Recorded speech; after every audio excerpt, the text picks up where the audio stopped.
I always thought my wife was honest to a fault. We'd been married for 5 years, together for almost 7, and she never struck me as the type to keep secrets. She was meticulous, thoughtful, and annoyingly punctual. Not saying we were perfect, but we had what I thought was a solid relationship, till Aaron. Aaron was the work friend. She first mentioned him during the pandemic when her office shifted to hybrid. Aaron covered for me during that client mix-up, she said once. Then it was, Aaron thinks my presentation needs more data. And later, Aaron and I are grabbing lunch work stuff. At first, I thought nothing of it. I mean, I have female coworkers I talk to regularly, so I didn't want to be that guy jealous, insecure, weird about nothing. But over time, Aaron came up more and more. Too much. He became a regular fixture in our conversations, sometimes even slipping into her stories from the weekend. I joked about it once, saying, "Should I be worried about this Aaron guy?" And she just laughed and said, "God, no, it's like a brother. That should have been a red flag right there. Nobody ever says that, unless they're hiding something." Then came the late nights. At first, it was the occasional dinner meeting. Then it became weekly, sometimes twice a week. She'd come home around 10:30, once even at midnight, claiming they had a last-minute presentation to prep.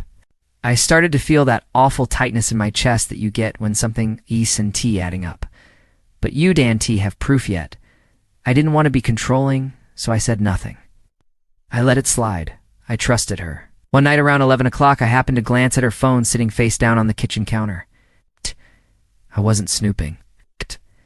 It buzzed, lit up, and I saw a text from Aaron. It read, "Miss you already." I just stood there staring at it like it had punched me in the face. My hands were cold. My throat tightened.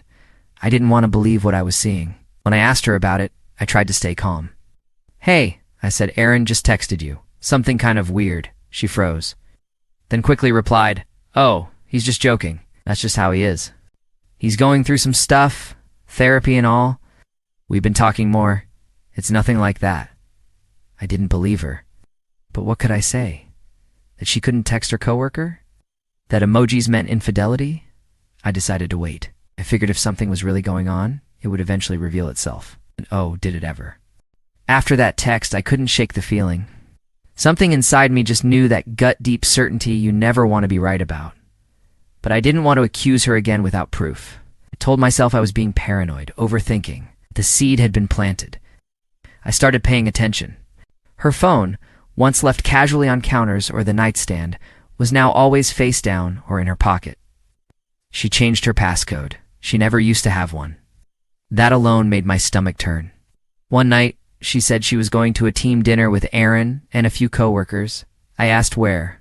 She got oddly vague, some new Korean BBQ place downtown. I asked which one, and she just waved it off like it wasn't important. So I followed her. I felt like a complete creep.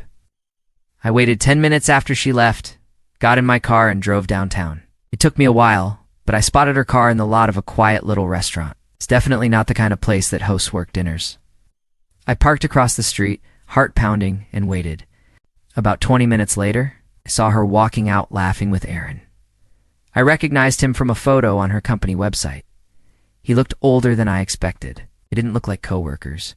He touched her lower back. She touched his arm like she'd done it 100 times before. Then they got into the same car and drove off. That was it. Couldn't unsee it. The next day, I did what I swore I'd never do. I went through her email. Not on her laptop.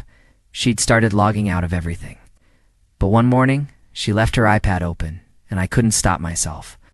Most of her messages were boring work stuff, but then I found a folder, hidden deep inside, archived travel docs. Inside were PDFs, flight confirmations, hotel bookings. Some were months old. Some were recent. All were for 2 guests. The names. Mr. and Mrs. Kelsey. Kelsey was her maiden name. I stared at those documents like they were written in a language I couldn't understand. Why would she be using her maiden name? Why book hotels for Mr. and Mrs. Kelsey? It didn't make sense until I Googled the names together. That's when I found it. An old wedding website. Still active. Bare bones. But there it was. A single photo of my wife in a wedding dress standing next to Aaron. I felt the floor go out from under me. This wasn't just an affair. This wasn't a coworker crush gone too far. Aaron wasn't just the work friend. He was her husband, her other husband. I couldn't breathe. I just sat there, staring at that wedding photo, willing it to disappear. Yeah, but it didn't. It stayed there. Pixelated proof that my wife had a whole other life, a whole other marriage, and I was the idiot who never saw it. The questions came rushing in. Who married who first? Was our marriage even legal? How long had she been living this lie? Was I the side guy this entire time? I didn't say anything right away. I couldn't.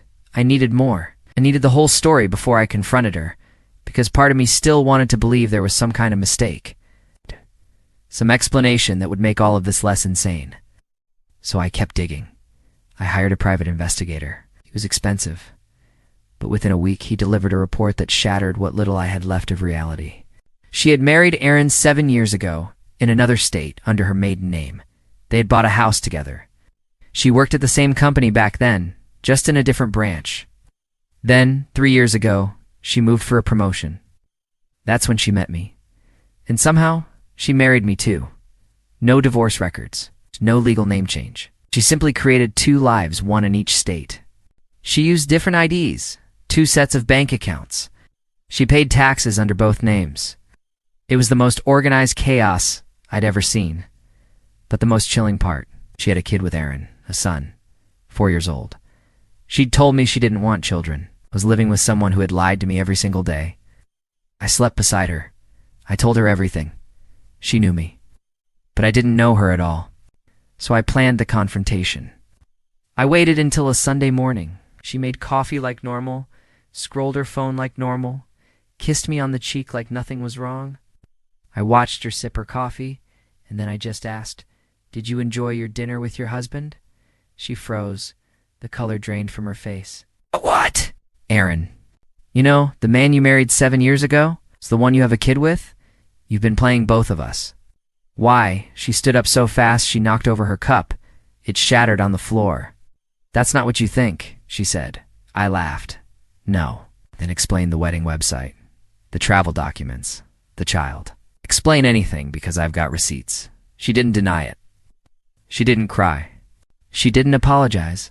She just said, "You weren't supposed to find out." Those were her exact words. You weren't supposed to find out. Those 5 words were the last thread holding together any illusion I had. She didn't deny it. Didn't even pretend to care that I knew. Just stood there, stone-faced, as if getting caught was merely inconvenient. I couldn't feel anything. Not sadness, not rage. Just this numb disbelief that I had built my life around a lie, and she was completely unfazed by it, unraveling. I called Aaron that afternoon. He didn't believe me at first, thought I was pulling some sick joke. But then I emailed him the files, the wedding photos, the marriage certificates, the pie report. His reply was one line: "Meet me." We met at a diner halfway between our cities. He looked like I'd been feeling empty, betrayed, furious, in a quiet, broken way. He confirmed everything. The kid, the trips, the lies. He said she told him I was just a colleague, that she traveled for work. He never questioned it because she'd always been so meticulous, so careful. Until now. We decided to go to the authorities together. Bigamy is a felony. We filed joint complaints, submitted the documentation, and let the legal process begin. Oh. The investigators were stunned by how long she had managed to pull it off. At home, she didn't fight. She just packed a small bag and left. No tears, no begging, just gone. In the weeks that followed, everything fell apart. I had to file for an annulment because our marriage wasn't valid. I told my family, my friends, everyone was in disbelief. People asked how I didn't know. But when someone is that good at deception, it's not about being stupid. It's about being targeted. She had picked me because I was trusting, because I wouldn't look too close. The last time I saw her was in a courtroom. She wore a blazer, hair tied back, calm as ever. When the judge asked if she had anything to say, she simply said, "I did what I had to do." That was it. No remorse, no explanation. She was sentenced to time in county jail and a longer period of probation. Aaron got custody of their son. I cut all ties. It's been 6 months now. I still wake up sometimes thinking she's beside me. Then I remember the truth. People talk about heartbreak like it's dramatic, explosive, but sometimes it's quiet. What's the sound of your own voice asking, "How did I let this happen?" I don't know what she really wanted from either of us. Love, control, security. Maybe she didn't even know. Maybe she just liked the game. But I know this. I'll never ignore red flags again. And I'll never confuse familiarity with honesty. Because sometimes, the person you trust most is the one you know least.